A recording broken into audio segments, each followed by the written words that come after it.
Assalamualaikum warahmatullahi wabarakatuh. Bismillahirrahmanirrahim. Alhamdulillahirabbil alamin. Allahumma shalli ala Muhammad wa ala ali Muhammad. Baik, kita lanjutkan keterusan bahasan kita setelah sebelumnya kita bicara tentang ruang lingkup akidah. Nah, salah satu yang menjadi pembahasan akidah itu adalah tentang iman kepada Allah. Dan itu yang akan kita bahas hari ini. Ya, ini temanya sebetulnya lebih kepada wujud dan juga mentauhidkan Allah. Gitu. Apakah pengertian itu kemudian seperti apakah wujud Allah? Apakah kita boleh mempertanyakan itu? Dan bagaimana memahami tentang tauhid kepada Allah Subhanahu wa taala? Pertama tentang iman, saya kira kita sudah mengetahui makna ini semuanya. Kita sering mengatakan itu secara letterlek, secara bahasa berarti iman adalah pembenaran hati. Ya, atas apa yang didengar dan juga disampaikan oleh agama. Dan karena itu iman, dia tidak harus melalui proses panca indera. Artinya iman itu datang demikian saja karena keyakinan dan ketetapan hati terhadap sesuatu yang kita yakini. Dan seseorang di dalam agama kita itu kalau sudah beriman, dia harus membuktikannya, keimanannya tersebut kepada Allah Subhanahu wa taala. Nah, di dalam keberimanan seseorang, kita bisa saja dengan beriman tersebut mendasari beberapa hal dalam keimanan kita dengan menggunakan akal dan logika. Bisa. Tetapi dalam banyak hal, hakikatnya sebetulnya iman tidak harus memiliki jalan itu. Cuma kalau kita mau lebih meyakinkan, kita bisa mencarinya. Kalau Anda misalkan beriman harus melihat sesuatu, tentu itu keliru. Ya, karena kan hakikatnya iman itu sebetulnya tidak harus melihat sesuatu dahulu untuk meyakininya. Ya kan? Namun Anda cukup menjadikannya sebagai ketetapan di dalam hati. Tapi meskipun pengertiannya demikian, agama kita tidak rigid sehingga kemudian kita tidak boleh melogikakan. Oh enggak gitu. Boleh kok. Ya, kita bisa mencarinya gitu. Ya di semesta ini, yang fenomena dalam kehidupan kita, banyak sesuatu yang kita rasa tidak kita saksikan, nggak bisa kita lihat. Contohnya rasa sakit gitu. Kita tidak bisa melihat rasa sakit, tetapi kita bisa merasakannya.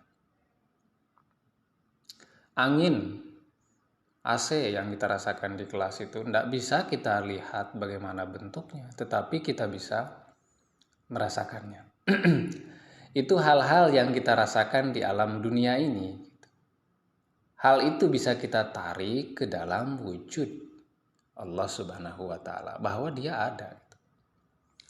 Meja yang kita pakai untuk menyimpan buku kita, kursi yang kita pakai untuk kita duduk. Satu hal yang pasti tentang dua benda tersebut adalah bahwa kita yakin itu ada yang bikin. Tentu kita meyakini itu. Hanya pertanyaannya kemudian siapa yang bikin? Kita tidak tahu. Maksudnya siapa yang bikin itu adalah siapa namanya, di mana tinggalnya. Ya kan? Kita hanya tahu itu kita pakai untuk duduk, untuk menulis, menyimpan sesuatu di atasnya. Dan kita tahu yang bikin itu adalah orang, yang bikin itu adalah manusia. Begitulah keimanan. Sampai pada taraf nilai-nilai seperti itu. Meyakininya bahwa memang ada semesta. Nah, kalau Anda mau merenung saja gitu, Anda sebetulnya bisa meyakini ini tidak mungkin terjadi dengan sendirinya. Pasti. Dalam pertemuan sebelumnya saya bicara tentang Hayy Ibnu Yaqzan, karya yang ditulis oleh Ibnu Tufail, yang meyakini bahwa manusia akan senantiasa mencari mengapa dan bagaimana, dan ujung-ujungnya sampai kepada hakikat tertinggi. Kata Imam Ghazali, di dunia ini banyak simbol. Simbol-simbolnya itu kecil, dan simbol kecil itu mengantarkan seseorang pada simbol yang lebih besar, yaitu Allah Subhanahu wa taala. Simbol kecil itu apa aja? Kita ini manusia. Apalagi hewan, apalagi tumbuh-tumbuhan, apalagi bencana, itu menandakan akan adanya pencipta. Kita juga meyakini bahwa banyak hal di dunia ini tidak masuk akal. Siapa yang menjadikan itu semuanya? Tentu yang maha sempurna. Ahli fisika ternama Stephen Hawking, meski dia agak malu-malu mengakui adanya Tuhan, dia menyatakan bahwa sepermilimeter saja ini semesta tidak sesuai hitungannya, bertabrakan, pasti ini diatur dengan cara yang sangat luar biasa. Tapi dia tidak bilang siapa itu. Buat kita sebagai seorang muslim dengan memiliki akidah yang baik, kita akan menyatakan itu memang ada yang menciptakan, itu ada yang membuat. Saraf kita yang begitu rumit, mata kita yang tidak bisa dimanipulasi oleh kamera apapun di dunia ini. Penciptaan manusia yang begitu luar biasa, siapa yang menjadikan itu semua? Nah, ini semua bisa mengantarkan seseorang pada keimanan karena melihat hal-hal yang ada di alam semesta. Jadi kita tidak rigid gitu. Meskipun kita atau pengertian iman itu sesuatu yang diyakini, tetapi dia sebetulnya bisa dicari dan bisa ditelusuri sehingga kita menemukan bahwa semua hal yang ada di semesta ini berdasar kepada satu kekuatan besar, yaitu Allah Subhanahu wa Ta'ala. Nah, tadi di muka saya katakan bahwa jika seseorang sudah beriman, maka dia harus membuktikan keimanannya itu. Nah, ini di sini yang mungkin agak berat ya. Karena kita semua meyakini hal tersebut. Kau beriman pada Allah, beriman. Tapi ketika kita mendapatkan masalah, apa yang terjadi? Allah hampir mungkin beberapa orang tidak mengingatnya gitu. Padahal dalam keadaan sadar dia menyatakan keberimanannya. Ya kan? Bisa saja ada beberapa orang yang memang berada dalam kondisi dan situasi seperti itu. Atau hal yang sering kita ucapkan, bahwa nikmat terbesar kita adalah nikmat iman. Nah, ketika barang kita hilang, ketika materi kita hilang, wah kita uring-uringan gak jelas. Kita merasa bahwa semuanya sudah hilang, padahal kita baru saja menyatakan bahwa nikmat terbesar itu nikmat iman. Yang penting ini tidak hilang gitu. Kalau ini hilang, hilanglah semua. Nah, di beberapa ayatnya Allah selalu mendampingkan iman itu dengan amilus sholihat.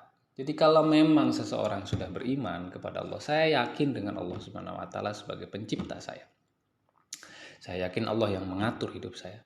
Saya yakin Allah yang menjalankan ketentuan kehidupan dunia ini kepada semua manusia, tidak terkecuali saya.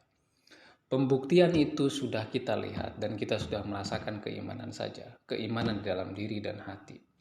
Maka itu harus dibuktikan dengan amilus sholihat.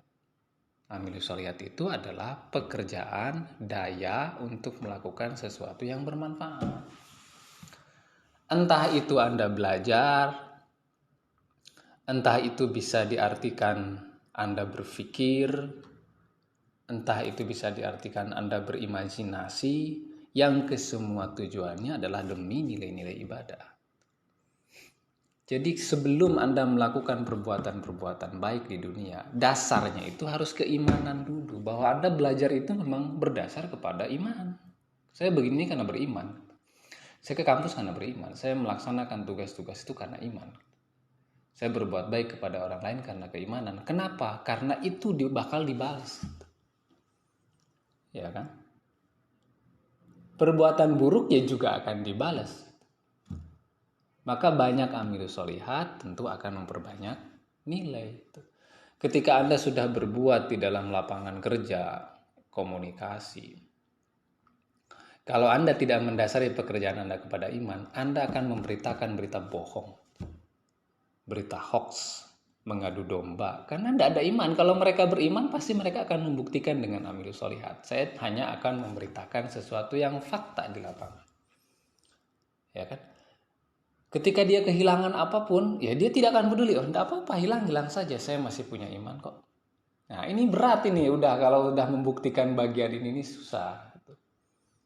Nah, jadi memang kita kebanyakan, ya saya curiga juga, saya pribadi ya, meletakkan iman itu baru dalam kalimat, dalam kata-kata. Bukan dalam keyakinan yang terpatri, terpaku, terpahat di dalam hati dan pikir kita. Ya buktinya kalau kita hilang sesuatu, kita masih susah, merasa berat. Ya. Satu sisi mungkin kita mengatakan oh itu manusiawi, tetapi kita sebagai manusia harus terus meningkatkan kualitas kemukminan. Sehingga ketika kehilangan apapun, semuanya ini hanya biasa lah. Nah ini pada taraf ini memang tidak mudah. Saya kira banyak ya dalil tentang keimanan di dalam Al-Quran ini. Salah satunya saya kutip adalah di surat Al-Baqarah ayat 136. Qulu amanna billah wa ma unzila ilaina wa ma unzila ila Ibrahim wa Ismail wa Ishaq wa Yaqub wa Lasbat wa ma utiya Musa wa Isa wa ma utiya nabiyyuna min rabbihim la nufarriqu baina ahadin minhum wa nahnu lahu muslimun. Katakanlah berimanlah kepada Allah. Bukan cuma kepada Allah. Beriman juga kepada apa yang diturunkan kepada nabi-nabi selain Nabi Muhammad. Pada Ibrahim, pada Ishak, Yakub, Asbat. Kesemuanya kalau kita meyakini mereka sebagai nabi itu juga bagian dari iman. Jadi ini dalil ini sebenarnya dalil umum saja akan harus adanya keimanan di dalam diri seseorang. Nah, ini sudah saya sebutkan tadi tentang proses keimanan itu, bahwa Anda harus meyakini, belajar dulu sebelum kepada pemantapan. Jadi ada syak itu meragukan. Ya, di dalam pertemuan sebelumnya saya mengatakan kalau ada teman di kosan Anda bilang kepada Anda, hari ini libur, ya Anda ragu enggak apa-apa. Ya karena dia di rumah aja kok, dia di samping Anda juga. Bagaimana dia bisa mengatakan itu? Sampai kemudian Anda mendapatkan bukti, oh ya ada WA dari teman yang baru datang dari kampus. Nah itu sudah zon, sudah perkiraan. Belum mantap. Nah untuk memantapkan, supaya itu menjadi sebuah keyakinan, pergilah ke kampus. Agar keimanan kita lebih mantap. Sama dengan mewujudkan keimanan itu. Anda beriman kepada Allah, kemudian Anda merasa saya masih ragu. Kalau begitu cari. Apa yang harus dicari? Lihat pada diri kamu sendiri. Ya. Gali itu apa yang di dalam diri kita yang luar biasa, yang rasa-rasanya tidak mungkin ini tercipta dengan sendirinya. Sehingga kemudian bisa mendatangkan keimanan yang kuat di dalam diri kita. Nah, ini mungkin berbahaya ya kalau bertanya seperti ini. Karena kita memang tidak boleh bertanya wujud Allah. Tidak boleh itu dalam artian akal kita nggak nyampe ke sana meskipun kita menjelaskan. Kalau cuma sekedar bertanya, gimana sih wujud Allah? Ya silakan, boleh-boleh saja. Tetapi harusnya berhenti di situ karena Anda tidak akan nyampe sampai ke sana. Jadi bertanya tetapi sebetulnya tidak boleh bertanya. Karena ya kita tidak akan menemukan jawabannya. Karena kita sebagai manusia terkadang ingin apa yang kita rasa itu terpuaskan nalar kita. Tetapi ini tidak akan memuaskan nalar. Jawaban apapun yang disampaikan tetap tidak akan memuaskan. Jadi tidak logis bertanya sesuatu yang di luar nalar. Kan Allah itu di luar nalar. Nggak akan nyampe. Nabi Ibrahim, Nabi Musa pernah mempertanyakan ini, tetapi mereka pun tak sanggup. Nabi Musa ingin melihat Allah, tapi baru cahayanya, gunung-gunung yang ada di sampingnya itu hancur. Nabi Musanya pun pingsan. Nabi Ibrahim ingin tahu gimana sih kekuatanmu ya Allah.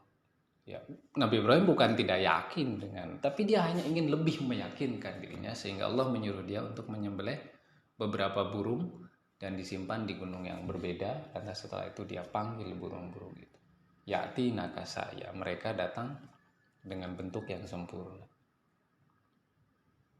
Gitu. Ya, itu bagian dari semestinya kita bersikap tentang keberadaan Allah Subhanahu wa taala. Karena ya untuk melihat wujud sesuatu yang tak mungkin. Gimana cara Anda melihat sakit? Tidak mungkin juga. Gimana cara Anda melihat angin? Tidak kan? Itu saja sudah susah, apalagi Allah Subhanahu wa taala pencipta alam semesta. Ya. Di Al-Imran Al-Baqarah ini menyebutkan hal serupa sebetulnya. Kamu mau melihat wujud Allah itu, lihat ciptaannya ini. Itu ada di dalam diri kamu. Kamu tidak perlu melihat bagaimana wujud Allah sekarang. Kamu lihat saja apa yang Allah ciptakan dan ada di alam semesta ini, kamu akan melihatnya. Ya, jadi di dalam agama kita kan, pikirkan apa yang diciptakan, jangan memikirkan pencipta. Ya, dengan apa yang diciptakan itu kita akan sampai kepada siapa yang mencipta, dan kita akan sampai pada kesimpulan karena besarnya yang diciptakan dan luar biasanya ciptaan tersebut, kita akan mengatakan pencipta ini luar biasa. Hingga kemudian kita makin meneguhkan keimanan karena apa yang kita lihat di semesta itu. Nah, jadi untuk melihat keimanan lebih dalam, semestinya kita melihat lebih jauh kepada apa yang ada di semesta ini. Baru Anda bisa melihat Allah. Ya. Jangan kayak orang Yahudi ya. Tidak mau beriman sampai mereka melihat Tuhannya. Ini permintaan yang tidak masuk akal. Tidak akan mampu untuk melakukan itu. Yang harusnya dikerjakan adalah melihat ciptaan dan apa yang diberikan Allah kepada mereka. Ya, sama dengan kita pun begitu. Dan ini adalah tesnya dalam kehidupan kita itu. Ya, tes keimanan tuh ya di sini. Ya, tes keyakinan pada diri kita itu di sini. Bagaimana kita mau mencari semua ini. Ya, jadi iman diyakini dan juga dicari. Ditetapkan di dalam diri sehingga kita makin mantap beriman kepada Allah Subhanahu wa taala. Ya. Tapi kalau misalkan kita tetap ingin mencari nih bagaimana wujud Allah, atau ini sebagai salah satu contoh bahwa Allah itu ya ada hakikatnya. Ya. Pertama ya dalil fitrah. Fitrah kita itu selalu punya keluh kesah. Coba kita baca ayatnya ya. Wa idza massal insan durudana li zambihi aw qa'idan aw qa'iman falamma kashafna anhu durrahu marra ka'allam yad'una ila durrim massa. Kadzalika yuzayyina lil musrifin ma kanu ya'malun. Kalau dia ditimpa dengan musibah, dia akan meminta kepada kami dengan berbaring. Kita kemarin baru saja ingin melihat Allah, tetapi kemudian ketika kita dapat masalah, tetap saja kita menyebut Allah, mendatangi. Orang, kenapa dia berdoa kepada Allah? Karena yang kita mintai itu pasti Maha Kuasa. Ya kan? Tidak mungkin Anda minta bantuan kepada sesuatu yang lebih rendah kepada Anda yang tidak bisa bantu. Orang datang untuk minta bantuan kepada yang lebih tinggi. Itu tandanya kita lemah, tidak tahu, tidak mengerti. Dan kita butuh dibantu oleh sesuatu yang besar, sesuatu yang agung, yaitu Allah Subhanahu wa Ta'ala. Ini saja sudah membuktikan kalau Allah itu sebetulnya secara fitrah sudah kita yakini. Ya, dalam diri kita ini. Bahwa dia itu ada. Dan bahwa kita ini adalah lemah. Yang lain lagi sebagai dalil bahwa Allah itu adalah ada, yakni dengan dalil akal ya. Huwallazi khalaqakum min turab, summa min nutfah, summa min alaqah, summa yukhrijukum tiflan. Summa liyablugu asyuddakum, summa litakunu syuyukha. Wa minkum man yutawaffa min qabl wal yablughu ajalan musamma. Wala'allakum ta'qilun. Kita sebelum jadi seperti sekarang ini diciptakan dari satu tetes. Coba Anda bayangkan satu tetes air mani dari ayah kita itu. Jadi seperti kita sekarang, siapa yang menjadikan itu? Air mani bikin sendiri begitu? Ya, kita tidak tahu kan. Dia berenang sendiri ke ovum itu mencari, kok dia bisa tahu di mana letak ovum? Bagaimana caranya? Oh, dia punya sensor. Siapa yang ngasih sensor itu? Diri kita sendiri, dia sendiri. Dia ada yang mengarahkan. Siapa? Allah Subhanahu wa Ta'ala. Sampai kita menjadi besar, menjadi bayi, menjadi tua, dan kemudian wafat kembali, dan kemudian dihidupkan kembali. Siapa yang melakukan itu? Itu Allah Subhanahu wa Ta'ala. Ini kalau dilihat dalam kajian ilmu kedokteran, kita akan semakin yakin dan semakin sadar. Allah maujud, Allah ada. Ini semuanya karena Allah. Ya. Penciptaan itu begitu saja ada di dalam perut ibu kita itu. Ya, berjalan seperti itu. Apa itu demikian begitu saja tanpa ada campur tangan Allah? Tentu ada campur tangan Tuhan. Tidak mungkin sesuatu terjadi begitu saja. Kita tidak akan meyakini itu. Oh, itu terjadi gitu aja. Ayolah, kita tidak bisa menganggap hal demikian ada. Masa alam semesta ini terjadi begitu saja? Ya kan? Ya tidak mungkin. Seperti Anda datang ke kampus kemudian saya mengatakan, kenapa Anda telat? Kemudian Anda bercerita, saya barusan nyebrang samudra Pak, dengan berenang. Saya sebenarnya tadi dari Australia Pak, lantas saya menyeberang. Tapi setelah sampai Gunung Kidul saya nggak tahu gimana gitu. Lalu tiba-tiba ada pesawat datang, udah saya naik saja pesawat itu, kemudian saya jatuh dari sini, tiba-tiba ada di sini, udah masuk kelas. Saya mungkin akan mengatakan, tidak mungkin, itu mustahil, mana bisa begitu. Nah, sama dengan kita menganggap bahwa kejadian itu tidak mungkin begitu saja, mustahil, pasti ada yang mengarahkan. Apalagi kejadian tentang alam semesta ini kan, nggak mungkin dia jadi begitu aja, pasti ada yang mengarahkan untuk menjadikannya seperti sekarang. Nah, terkait pembahasan tauhidullah itu, yang harus ada di dalam pembahasan itu, atau biasanya yang dibahas adalah tentang rububiyah, bahwa hanya kepada Allah lah kita beribadah, ya, ilahiyah, bahwa ilahiyah kepada Allah kita saja harus beribadah. Kemudian tauhid rububiyah itu, bahwa Allah lah yang wajib disembah, dia yang mengatur semua alam raya, ya, dan mulkiyah itu bahwa Allah merajai semuanya. Kita taat kepadanya, kita beribadah kepadanya, dan karena Allah yang menguasai segenap alam raya. Itu yang harus kita yakini dalam keimanan kepada Allah Subhanahu wa taala, bahwa semua wujud ini itu dari Allah. Kita ada ini karena Allah. Maka karena itulah kita harus beribadah hanya kepadanya saja, bukan kepada yang lain, sebab Allah yang merajai semua hal di alam semesta ini. Ya, untuk itu sebagai bentuk ikrar kita, ya, dengan syahadat itu kan, bahwa tidak ada Tuhan selain Allah, Nabi Muhammad itu adalah utusannya, dan kita di dalamnya adalah sumpah, ya. Sudah sumpah kan berarti sudah terikat, hakikatnya gitu, dan setiap hari kita menyatakan itu. Ya, mudah-mudahan itu akan semakin kuat terpatri dalam diri kita, sehingga keimanan kita tidak goyah. Ya, sebagai kesimpulan, sekira iman tidak harus kita melihatnya Allah Subhanahu wa taala, tapi cukup yang meyakininya. Karena Allah itu ada meskipun tidak bisa kita lihat. Dia yang mengatur segala hal di alam semesta ini. Dia yang memberikan kita hidup, mengarahkan hidup kita, memberi kita rezeki. Maka untuk itu beribadalah kepadanya dan laksanakan segala kegiatan di semesta ini semata-mata tujuannya hanya mengabdi kepada Allah Subhanahu wa taala. Saya kira itu teman-teman yang bisa disampaikan pada pertemuan kali ini. Syukron, terima kasih. Mudah-mudahan ini bermanfaat. Assalamualaikum warahmatullahi wabarakatuh.